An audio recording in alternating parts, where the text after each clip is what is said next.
One of the things that I learned down there is that the Lord really does speak to his servants. And I learned that if I was listening, I learned from the Lord the things that I needed to hear. I'm sure that my time down there wasn't perfect. I didn't do everything exactly right.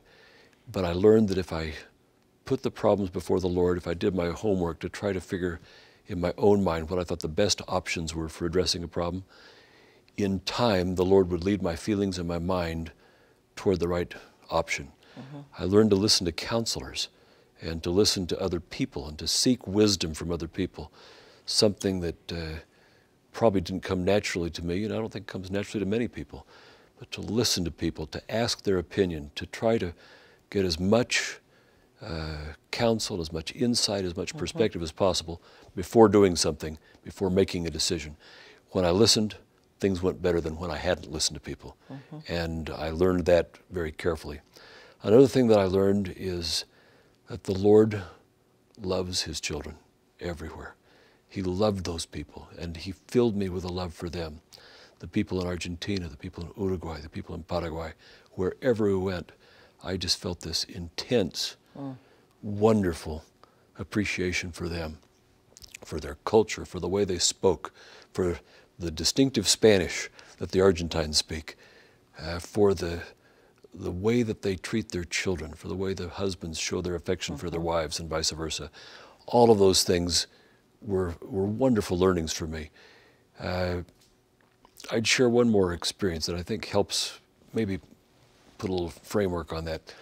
I had, in some ways, a little gift given to me to remember people's names and to remember people. So I could go someplace for a weekend and then go back 2 years later, and I'd still remember people's names, remember something of their family. I got on the airplane to fly home at the end of that experience in July of 2006, and when I arrived in Salt Lake City, the gift was gone. I would think of people and not be able to remember their names.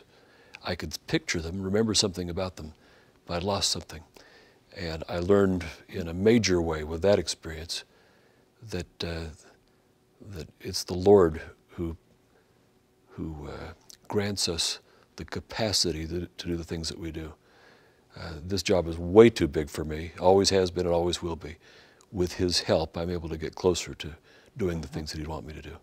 Beautiful. Because wouldn't it be true to say that that principle applies to all of us in our particular fields and spheres of responsibility, whatever they are, that the Lord can help us do things we can't do on our own? There's no question about that. I think he will help everybody. He knows us all, and he answers prayers. That's another thing I learned clearly. The Lord answers prayers. I knew that, but the longer I go about doing the things I'm doing now, the more obvious it becomes to me that there's tremendous power in prayer. It's an untapped resource all too often.